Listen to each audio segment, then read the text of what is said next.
Welcome, everybody. My name is Bob Harrison, and I'm the Director of Sales for Ethosource Office Furniture. It's my pleasure to present our new Return to the Office web series, where I interview top industry professionals on topics of their industry post COVID 19 and get their take. Today, I am thrilled to be speaking with Frank Gallagher of the FGX Group, located in Wayne, Pennsylvania. Hey, Frank. How are you, Bob? I'm doing good. I'm ready to get out of quarantine and back to the office. So thanks for I'm right there taking the with you. time to answer some questions here as we're preparing to do that. I Uh, appreciate you having me. absolutely. Absolutely. Before we begin, can you tell us about yourself and your business? Sure. So I'm with the FGX Group. We are a owner representation project management firm. We've been in business for 10 years, based out of Wayne, Pennsylvania. We do high-level project management work for our commercial real estate clients. We dabble in the healthcare space, industrial, retail, educational, K through 12 higher ed, mixed use, multifamily, as well as most of the other commercial verticals out there. We do renovation type work, ground up construction. We like to get involved early on with our clients so that we can help them assemble a high level conceptual budget, and from there slowly hire the project team members, bring on the architects, the engineers, the general contractors, and the rest of the FF&E folks that typical clients would have to hire directly. We help them manage a budget and schedule on their behalf. We also do cost estimating. And what that means is that we work with our architect and engineering clients by helping them put together some high level budgeting for their clients. Many times the architectural firms and the engineering firms have to bring on third party cost estimators to help them put budgets together on behalf of the clients. So that's where we come in. We can put together, real simple high level conceptual one-page budgets, or we can come in during schematics or design development and help them with, really detailed breakdown estimating services as well. And the third thing we offer is bank inspection services. We work for our lending clients by performing monthly inspections, making sure that the general contractors are billing what was actually completed in the field, and we'll produce a report for our lending clients from there. So it's essentially a high level overview of what we do. Just a few things. Rather Sure. comprehensive, actually. And I know, having worked with you for some time now, that your clients are in great hands when they work with you. And how would you recommend, if someone's trying to get in touch with you, what's the best way for them to do so? Sure. So, I can be found on LinkedIn. My LinkedIn profile, I think, is fairly active, that, anybody can find me on there. But a great way to get a hold of me is email or phone. My email address is frankgallagher@thefgxgroup.com. My mobile number is 610-331-6354. So any of those three means are easy ways to get a hold of me. Perfect. Put it right out there. I appreciate that. All right, Thanks. let's get into some questions here. How are the projects you were working on before COVID 19 began being modified to accommodate post pandemic safety measures? Yeah. So, some of the verticals we're working on now, whether it's manufacturing or self-storage, those two have been keeping us relatively busy. To be honest with you, we really, they or myself have not been affected just Mm-hmm. because of the nature of the projects. The locations where they are, the size of their buildings are such that, there's a lot of room to spread out. When you talk about, number of construction workers on site, there's enough social distancing that, there isn't an issue. Surely we're doing the PPEs and the safety precautions and all that stuff, but from a spatial perspective, I think we're okay there, as well as, what my clients do for their business. Sure. Unfortunately, they haven't been affected, with the pandemic yet.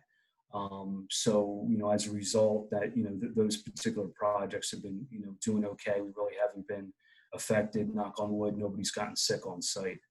When it comes to other verticals such as corporate, certainly that's kind of come to a grinding halt. So those projects, I haven't seen any of those, move at all in the last, say 10 weeks. Sure. I had 3 proposals in the week before the pandemic hit. None of those projects are happening anytime soon. And I think, quite frankly, the reason is, the folks in the corporate world, we're still trying to figure things out, from the clients all the way down. Architects are looking at ways to help, clients, kind of redo their spaces to allow, the one person for 500 square feet, that they're talking about now. As you would know, redoing a lot of your, the furniture configurations, whether you're putting up screens and workstations or, moving furniture away from one another to give you, proper distances. Um, the corporate clients are talking about staggered shift with their employees. Yep. And quite frankly, most of the people I've spoken with, their employees are happy working remotely right now. Right. And I think it's a combination of things. It's, kind of a slowdown. They're spending more time with their family. They're enjoying that time. So right now, I think, the corporate clients are kind of taking the back seat and not making any final decisions right now. Yeah. That being said, I think in another 3-4 months, we're going to start to see a lot more changes in the corporate world as companies learn to see what's happening, get more information of realistically when the pandemic is going to come to a close. And I think, you're not going to have a lot of companies making final decisions until a vaccine comes to mind or Right. comes to play. So I think once the vaccine is here, then you're going to start to see some more permanent decisions. So for now, I would think the corporate clients are probably going to take the time to have their employees work remotely, assuming that their culture dictates it, right? Sure. If you can work remotely as a company, that's the best way to do it right now. And the other side of it too is employees. Employees, don't mind working from home right now, but most of the people I talk to want to go to an office. Whether it's 2 days a week, 3 days a week, or even 5 days a week. And there's different reasons for it, whether they have young kids at home and they're not as productive or what the case is. But I think ultimately most employees want to go to the office at least a couple of days a week. So from that perspective, companies will figure it out. But from the corporate world, it's going to take a few months until you start to see, I think, some final decisions come to play. From an employer perspective, what are the key things that need to be done before employees can safely return to work? Yeah, I mean, I think, when you talk about, existing spaces, certainly the staggered shifts come to play. Whether you're saying, okay, these 10 employees go to the office Monday, Wednesday, Friday, and then these other 10 go on Tuesdays and Thursdays. You might have some employees that would prefer to come in early in the morning and leave after lunch, and then maybe somebody else comes in after lunchtime. So I think you're going to have a lot of that, so that you only have X number of employees at the office at any given time. I know for a fact a lot of companies are only doing 1 or 2 employees at any given time right now because they're being very cautious. So I think you have that. I also think, obviously the landlords, really have been thinking about cleaning. So, if you're a tenant in the building, you're going to want to know from your landlord, okay, how can we make sure that, when my employees come back to the office, our spaces are clean and there's not a fear of picking up the virus. So, the landlord are having their cleaning folks make sure that they're cleaning desks, doing the vacuuming and doing everything they can to make sure that their tenants are safe. Um, Another thing that's happening, I'm hearing a lot about, is the cleanable surfaces. You would know this more than me, but when you talk about workstations that have a fabric type material, I think a lot of that's probably going to go away. I don't know if that's a permanent thing, but for the foreseeable future. So certainly tenants and landlords want to have 100% cleanable, solid surfaces in their spaces, so that obviously the cleaning can get done better than they would otherwise. So I think just minimizing the amount of exposure for your employees if you're an employer, making sure that you don't have too many employees in one spot at any given time, making sure you're coordinating the staggered shifts, and then obviously communicating with your landlord until what kind of things you want to see, from the building's perspective to make sure your employees are safe. Great. That's correct. I agree. It's very interesting. It's absolutely interesting. Is this the end of the open office? If so, what replaces it? Yeah, I mean, I think this is part of the discussion that tenants are trying to figure out, and another 3-4 months or so, they might have a little bit more information about it. But I don't think it's the end of the open office. I mean, I think going back to what I mentioned about having the vaccine, once we have a vaccine, I think, employers will know exactly what they want to do. But, I think the open office concept is invaluable for collaboration. Mhm. And, most of the companies we see in open office environments are collaborative companies, right? Despite the fact of what's happening right now. But maybe on a temporary basis, open office areas are either reduced greatly or eliminated. But I think once the vaccine is here, I think we go back to it. Now, maybe it's not back to where it was 6 months ago, in terms of percentage of open office area versus office area in a typical floor space. But I think the open office area is not going to go away. Okay. How will social distancing carry over into the amount of square footage a company takes? Yeah, so I think there's certainly a balance with that, and there's been all kinds of discussion about, okay, are tenants going to take less space now that they can work remotely and they don't need as much square footage as in the past. But then you got to look at, all right, in the recently, the design per square foot for an individual employee was, say, 175, 200 square feet, give or take, Mhm. right? And now they're talking about one person for every 500 square feet. So, you have that balance. All right. So if I have 100 employees, I need X number of square feet, but I'm going to have, these people work from home, X number of hours a week. I don't necessarily need more square footage. I can get away with less square footage, but on a per person basis, I need more. So I guess the bottom line is, a lot of people are speculating right now. And again, I think everybody's still trying to figure this out from a corporate perspective, that it's going to be a wash. It's going to be net neutral. So, if you needed 50,000 square feet 3 months ago, and now you think you can get away with 30, I think it could work, especially if you need more space, on a per employee basis. But that's just kind of some of the discussion I've heard recently. But again, I think it's not going to be really solidified, and people won't really know exactly what to do, at least for another few months, and certainly once the vaccine is here. I agree. I agree. Big picture, what's the state of the market in the greater Philadelphia area? Yeah, I mean, I would say it's positive. More often than not, I'm a positive guy, right? But at the same time, I would say that cautiously. Right now, I haven't seen construction costs go up yet. And I'll Mhm. stress the word yet. I mean, part of it is because the demand was just so high before the pandemic. A lot of those projects that were put on hold are back on now. They've restarted. I'm sure some of them haven't, but most people I speak with say that a lot of the projects have restarted. Some of those project types are multifamily. It seems like the multifamily mixed use is still going fairly strong. Um, you have verticals like self storage that seems to be doing okay as well.